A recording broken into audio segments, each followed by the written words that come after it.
Husband wanted to divorce me over photos of me hugging coworkers. Turns out his best friend was setting me up so her pregnant cousin could trap him for his inheritance. I know the internet can be pretty harsh sometimes, especially with relationship posts like these. Trust me, I've seen how brutal the comments can get, so I'm really hoping you all can be understanding. Before I get into everything that's happening, let me give you a quick introduction. I'm Aaron, 30 years old, and working in the legal field. The past month has basically turned my entire life upside down, and I really need some outside perspective on what I should do next. Marcus and I had what I thought was a perfect marriage. 4 years of building a life together, supporting each other through everything, job changes, family drama, even that time we had to live with his parents for 3 months while our house was being renovated. We were that couple who everyone said would make it. Even during our worst arguments, we'd always find a way to work things out together. Usually over late-night ice cream and stupid movies. That's what made his cheating accusation so shocking. He suddenly started claiming he had proof I was unfaithful, saying it was bound to happen because I work in a male-dominated legal department. This coming from the same man who used to proudly tell everyone how his wife was breaking barriers in her field. The way it all started still feels surreal. 2 weeks ago, he came home looking completely crushed. I remember I was cooking his favorite pasta, thinking we'd have a nice dinner together. Instead, he just mumbled something about needing space and went straight to bed. I figured maybe he lost a big client at work or had a rough meeting. He's always been the type to process things alone before talking about them, so I gave him his space. Never in a million years did I imagine what was actually going through his mind. If I had known, maybe I could have stopped this whole mess before it spiraled out of control. The next day Marcus was gone before sunrise, something he'd never done in 4 years of marriage. Just a cold text saying he was running late and had done all the work. At first, I tried to rationalize it. Plus, this was the guy who'd never miss our morning coffee routine. He even bought us matching mugs that said grumpy before coffee. But then 3 days passed, and things got worse. He'd stumble home after midnight, completely drunk, him, who usually only had a beer or two at most. One night he even knocked over our wedding photos and just left them there on the floor. Marcus, yeah, I should probably mention his name now, started sleeping in the guest room. The same room we'd spent weeks decorating together for visitors, now became his escape for me. I'd hear him come home late, grab his things, and shut that door without a word. Missing him at home was one thing, but he even disappeared on weekends, the time we usually spent grocery shopping together and trying new breakfast places. I kept waiting for him to snap out of it, but deep down, this growing distance felt like watching our marriage slip through my fingers. I wanted to talk to him, figure out what was happening, but how do you confront someone who's become a ghost in their own home? I decided to try our old lunch surprise routine, the one where I'd show up at his office with his favorite takeout. We used to do this every other week before all this started. He'd always get excited seeing me walk in with food from that Vietnamese place he loves. His coworkers used to joke about how we were still in our honeymoon phase. So I left work early, got his usual order, plus those spring rolls he can never resist, and headed to his office. When I got there, his coworker gave me some excuse about Marcus being too busy for lunch. But then I saw them both at the cafe across the street, sitting there laughing like everything was normal. I just stood there, holding that stupid takeout bag, watching my husband actively avoid me. I spent the whole drive home crying in my car in the parking lot of our favorite grocery store, the one where we had our first date because he claimed he needed help picking ripe avocados. That night, all I got was a text saying he was staying at a friend's. The next morning though, he finally showed up. For a second, seeing him walk in with a file, I actually thought maybe it was work stuff he wanted to discuss. But no. Right there in our living room, he dropped divorce papers on the coffee table. Already signed. Just waiting for my signature. 4 years of marriage, of building a life together, and he was ending it all with a stack of papers that looked like they came straight from a printer. When I pressed him about why he wanted a divorce, he just sat there silently at first. This man who used to talk through everything with me, who'd stay up all night discussing our smallest disagreements, wouldn't even look me in the eye. Then suddenly he exploded, saying he regretted ever marrying me and that I'd destroyed him. The worst part came next. He accused me of cheating with multiple men from my office. Me, who still has the movie ticket stub from our first date in my wallet. Me, who changed jobs last year because the commute meant less time with him. For 4 straight days, I tried everything to prove my innocence. I offered him my phone, my work email, my laptop, literally my entire digital life. I even told him to talk to anyone at my workplace. His big proof? A bunch of photos that made my completely normal interactions look suspicious.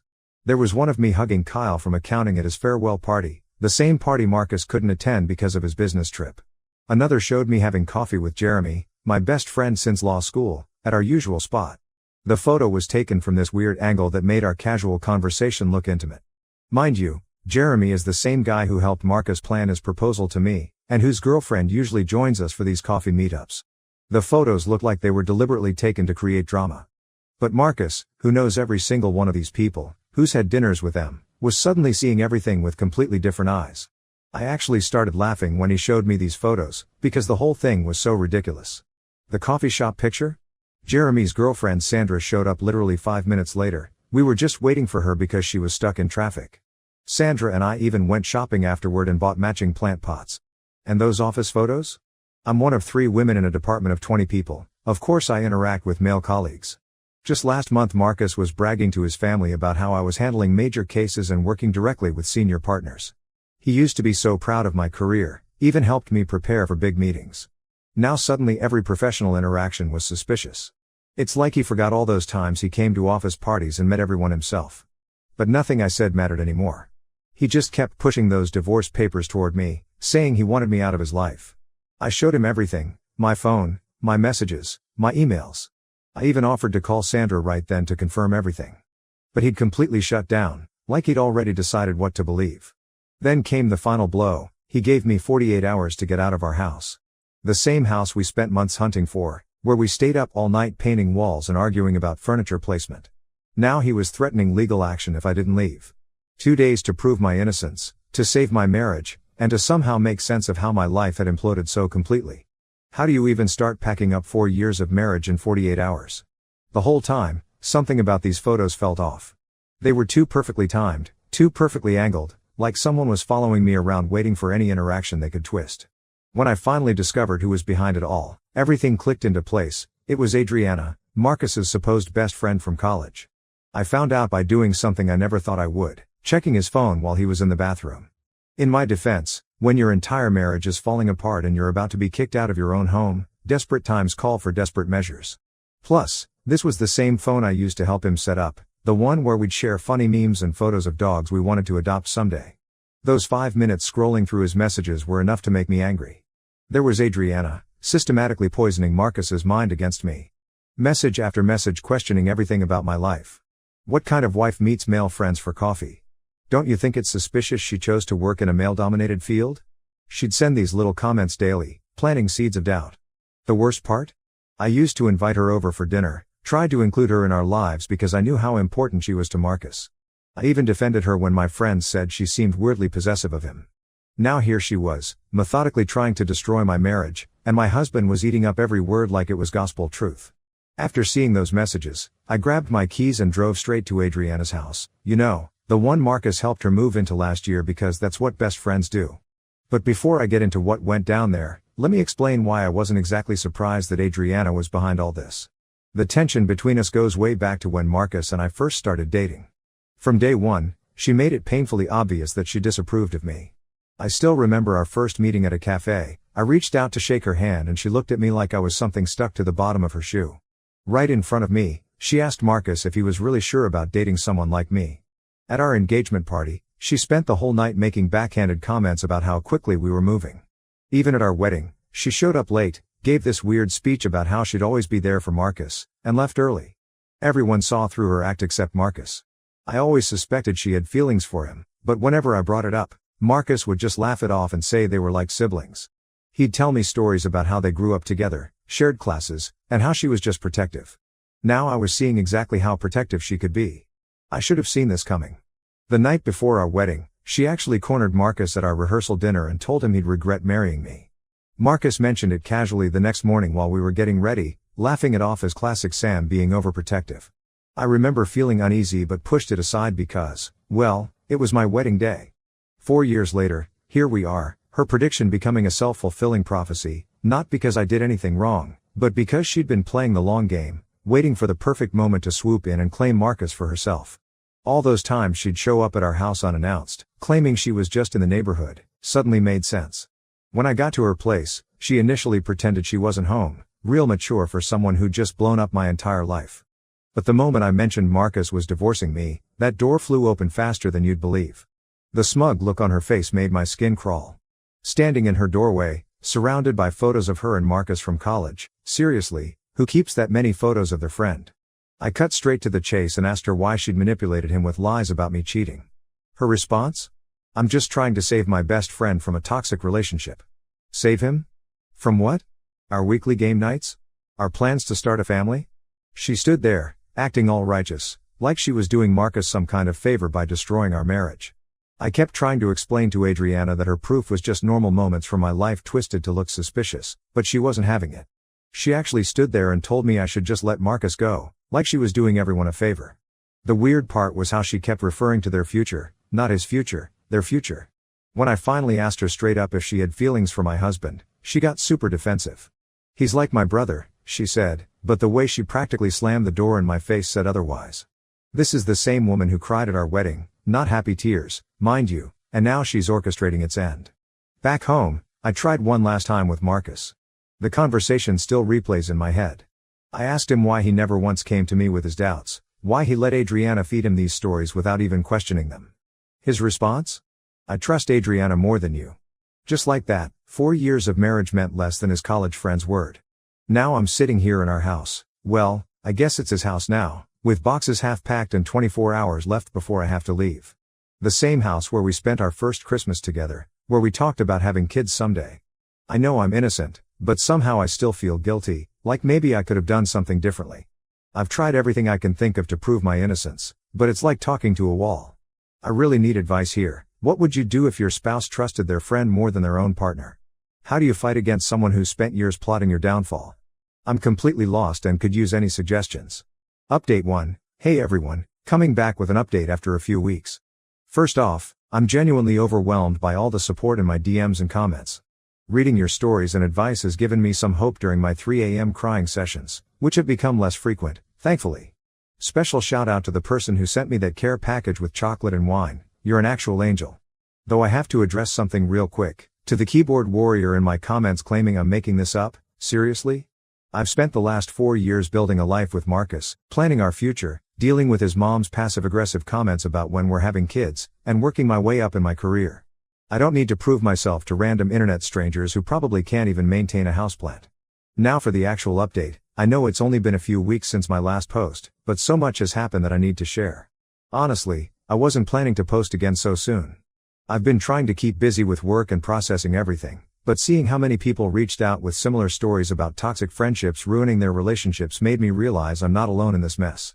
Plus, with everything that's happened recently, I definitely need some outside perspective again. These past 2 weeks have been surreal. I'm currently crashing at my friend Chelsea's place. She's been an absolute saint through all of this. When I showed up at her door at 11 p.m. with 3 suitcases and mascara running down my face, she just pulled me into a hug and made up her guest room without asking questions. She even helped me start apartment hunting, though honestly, I still can't believe I'm looking for a new place to live. It feels like just yesterday Marcus and I were arguing about what color to paint our bedroom walls. I won that argument. By the way, sage green was definitely the right choice. So here's where things get interesting, and by interesting, I mean straight out of a bad drama series. I had to go back to our house to grab my laptop and other electronics because there's only so much you can pack when your husband gives you 48 hours to vacate your entire life. As I'm walking up to the house, guess who I see leaving? Adriana, looking way too comfortable in my former home, with some mystery woman I'd never seen before. They were probably there to comfort poor Marcus, you know, the guy who supposedly got cheated on by his evil wife who checks notes dared to have male colleagues and friends. The way they were acting, you'd think Marcus was some wounded hero rather than a grown man who chose to believe his manipulative friend over his wife of 4 years. Going back into that house felt like entering a parallel universe. Marcus wouldn't even look at me, the same guy who used to text me heart emojis from upstairs when we were both working from home. I tried keeping it strictly business, just there for my stuff, but I couldn't help wondering about this mystery woman who'd left with Adriana. Marcus practically ran upstairs when I walked in, like I was some kind of virus he might catch. 4 years of marriage reduced to awkwardly collecting my things while my husband hides from me. I even had to leave behind our shared photo albums because I couldn't handle having that conversation. Chelsea kept telling me I was torturing myself by obsessing over who this woman was, that I needed to focus on healing and moving forward. But then 3 days later, she came home from her lunch break with news. She'd seen Marcus near his office with some woman, and they definitely weren't having a professional meeting. They were sitting close together at that little Italian place where Marcus and I had our 3rd anniversary dinner just months ago. Chelsea said they looked comfortable together, you know, that kind of comfort that takes time to develop. When I asked her to describe the woman, Hoping it wasn't who I thought it was, Chelsea just shook her head. The divorce papers weren't even processed yet, and here he was, already moving on like our marriage meant nothing. The same man who once said he couldn't sleep without hearing me say goodnight was now having cozy lunch dates while I was still wearing my wedding ring. That night I stress-bought ice cream and headed to the grocery store, trying to distract myself from everything. Instead, the universe decided to fuck me over. There was Marcus with the same woman from our house. My brain knew I should just grab my Ben & Jerry's and leave, but my feet had other plans. I followed them, not my proudest moment, but hey, we all do crazy things when our world falls apart. They ended up at Memorial Park, where Marcus proposed to me during the winter festival. And there they were, kissing on the same bench where we used to share our lunch breaks. I don't even remember running away, just ended up back in my car hyperventilating. I couldn't leave it alone though. I borrowed Chelsea's phone since Marcus had blocked mine. Real mature, right? When I called and asked about this woman, his response felt like another slap in the face. He was actually proud to tell me he was dating her, saying she was helping him heal from his trauma. Trauma? From what? Our movie nights and Sunday brunches? She's Adriana's cousin. That's right. While I was being accused of cheating, Adriana was playing matchmaker with her cousin. Marcus had the nerve to call it karma, like somehow him jumping into a new relationship before our divorce is even final was justified because of things I never even did. The same man who couldn't handle me having coffee with my male best friend was now dating his best friend's cousin, who conveniently showed up right when our marriage started falling apart. After that phone call, I swore I was done with Marcus and his drama. Deleted his number, unfriended his family on social media, the whole post-breakup routine. But then I stumbled onto something that changed everything. Turns out Rachel, that's Adriana's cousin, is pregnant, and suddenly all these puzzle pieces started falling into place. The rushed divorce, the quick new relationship, it all makes sense if Marcus got her pregnant and needed a clean break from our marriage. Real convenient how I became the supposed cheater right when he needed an exit strategy. I know all this because I did something slightly crazy. After seeing them together that day, I followed Rachel. Yeah, I know, I'm turning into some amateur detective these days. But instead of going home, she went straight to Adriana's place. I ended up outside their window, trust me, I know how this sounds, and caught bits of their conversation. He'll get to know soon and this is all going to come to an end and something about my child. I couldn't catch everything. Turns out real-life surveillance isn't as clear as it is in movies, especially when you're trying not to look suspicious crouching behind someone's hydrangeas. But what I did here was enough to make my head spin. Now I'm back at Chelsea's place, staring at the ceiling, trying to figure out what to do with this information. My marriage imploded because I had male friends, but Marcus might have actually gotten another woman pregnant? The irony would be funny if it wasn't my life. Anyone dealt with something like this before? Because I'm completely lost here. Update 2, hey everyone, back with another update after what feels like the longest week of my life. First off, major thanks for all the support on my last post. Your comments and messages have kept me going through some really dark nights. I haven't been sleeping much lately, you know that fun thing where your brain decides 3 a.m. is the perfect time to replay every moment of your failed marriage? Yeah, that's been my routine. But your support has helped me stay focused on fighting for myself instead of just curling up in Chelsea's guest room forever with my ice cream and rom-coms. So here's the thing about trying to move on. Just when you think you're making progress, life don't work as planned. Everyone who read my last post knows about Rachel's pregnancy, and I was convinced it was Marcus's baby. I mean, it made sense, right? Guy suddenly accuses faithful wife of cheating, moves on suspiciously fast with new girlfriend. Girlfriend turns out to be pregnant. It's like a bad Lifetime movie plot. But turns out, the truth is even messier than I imagined. This whole situation has more layers than that lasagna Marcus's mom used to make at Christmas, which, by the way, was always way too dry, but I was too nice to say anything. Looking back at my first encounter with Rachel, some things didn't add up. Everyone was acting like she was far along enough in her pregnancy for it to be some urgent situation with Marcus, but she didn't show any signs at all. Not even the little things I'd noticed when my sister was pregnant, no water bottle constantly at hand, no careful way of sitting, nothing. The whole thing felt off, like when you know someone's lying but can't prove it yet. So I decided to do some detective work. Yes, I've become that person who follows people around, definitely not how I imagined spending my time after separation. I borrowed my coworker's car, told her I needed it for a surprise party planning, and followed Rachel and Adriana one afternoon. They went to Valley View Maternity Clinic, which confirmed Rachel was actually pregnant. But it was just a first-month checkup. The timing made zero sense for this to be Marcus's baby, considering when they started dating. After their appointment, they headed to that new bistro downtown. I waited a few minutes, walked in wearing sunglasses and a hat like some B-movie spy, and managed to get the table right behind them. The host gave me a weird look when I insisted on sitting with my back to them, but whatever, desperate times. And let me tell you, the conversation I overheard was worth every awkward moment of pretending to be deeply interested in my menu for an hour straight. Turns out Adriana wasn't just trying to break up my marriage out of some weird obsession with Marcus, she was running a full-on con with her cousin. She's apparently drowning in debt, something about failed investments and maxed out credit cards, and instead of getting a financial advisor like a normal person, she cooked up this whole scheme. Rachel was just her pawn in this mess. They were planning to manipulate Marcus into thinking he got Rachel pregnant during some drunken night that never actually happened. Rachel actually seemed uncomfortable with the whole thing, kept saying Marcus was too nice for this kind of manipulation. But Adriana, being the master manipulator she is, kept pushing, saying it was their only option for financial security. Their entire plan came out over overpriced pasta and wine, which, by the way, Rachel wasn't drinking, at least she's committed to the pregnancy act. They were going to wait until Rachel was showing a bit more, then convince Marcus that one night when he was too drunk to remember clearly, something happened between them. The timeline wouldn't add up if anyone looked too closely, but they were counting on Marcus being too honorable to question it. Adriana had it all mapped out. Once Marcus married Rachel, they'd have access to his savings and that inheritance he got from his grandfather last year. The same inheritance we were planning to use as a down payment on our dream house. The whole time I'm sitting there, gripping my water glass so hard I thought it might shatter, listening to them plan how to scam the man I still technically call my husband. Adriana wasn't just trying to steal my husband anymore, she was trying to steal his entire future. Just when I thought this story couldn't get more twisted, there was another thing. Apparently, Rachel's ex-fiancé dumped her after finding out about the pregnancy, and instead of dealing with that mess, Adriana decided to use Marcus as their backup plan. Real classy.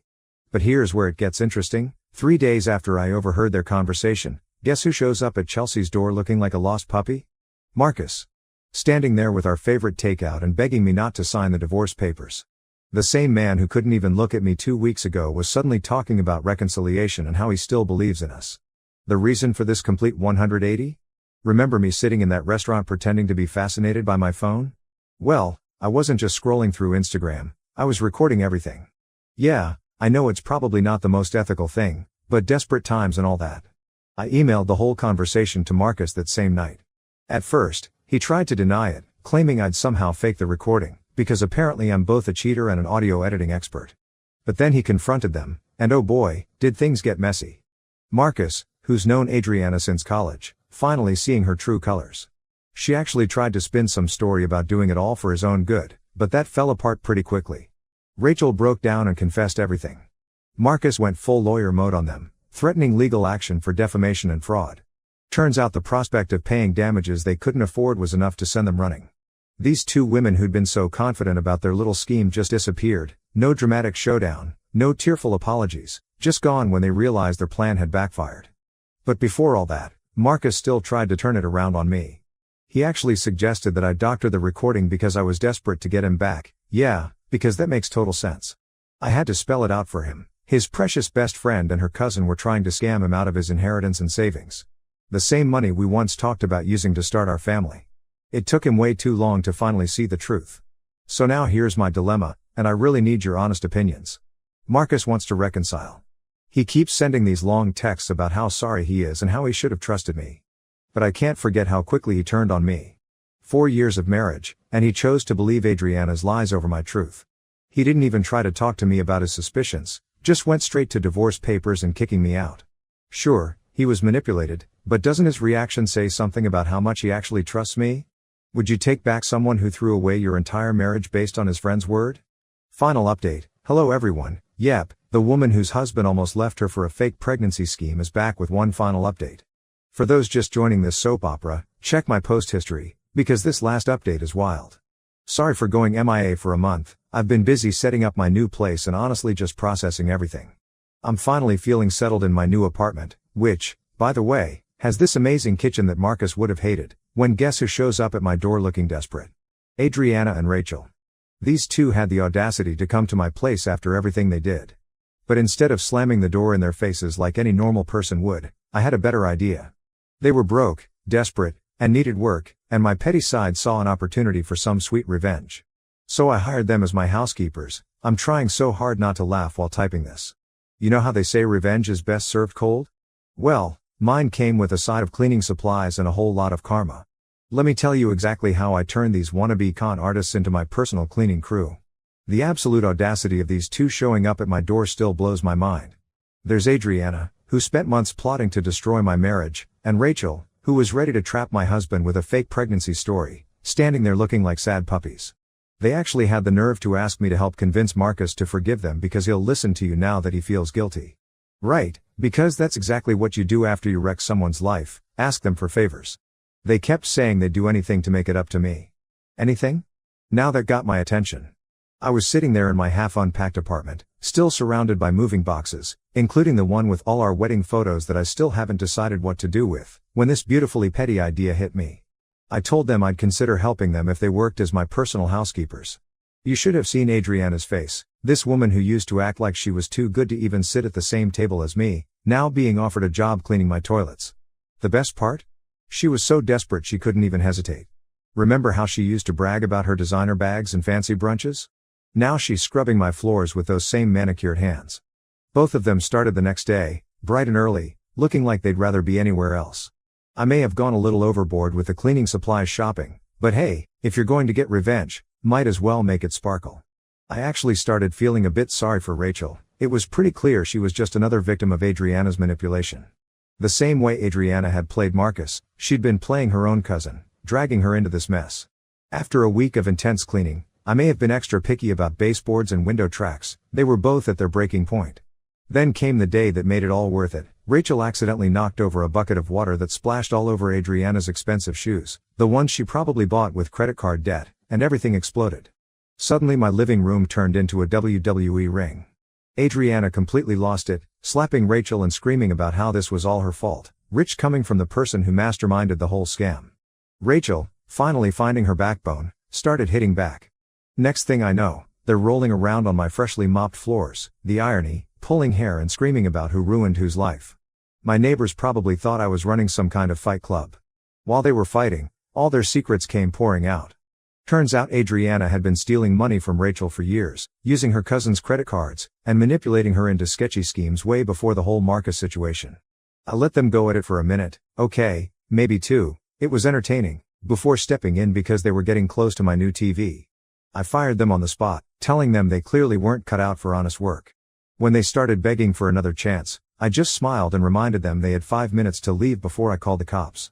Watching them scramble out of my apartment, still yelling at each other, was better than any revenge I could have planned. Sometimes you just have to let karma do its thing. As for the Marcus situation, I finally made my decision. After all the begging and apologizing texts, seriously, my phone was blowing up worse than during our dating days. I chose not to take him back. Here's the thing. This is a man who threw away 4 years of marriage because his friend showed him some photos of me hugging coworkers. He didn't even try to have a conversation about it. Just went straight to divorce papers and kicking me out of our home. Sure, Adriana manipulated him, but she didn't force him to stop trusting his wife overnight. The fact that he could flip on me so quickly showed me everything I needed to know about our foundation. So here's my final update. I signed those divorce papers last week. Yeah, the same ones he originally thrust at me when he thought I was the bad guy. Marcus is still calling and texting, talking about how we can rebuild and how he'll make it up to me. But honestly, I'm good.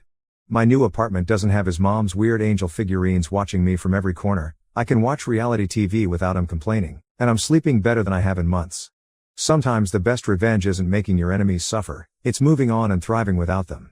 So thank you all for being part of this crazy journey. Your support helped me stay strong when I was ready to cave.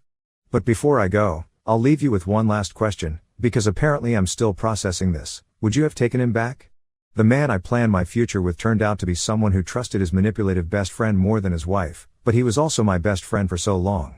Tell me your thoughts, but make it quick because I've got a date with a bottle of wine that definitely won't judge me.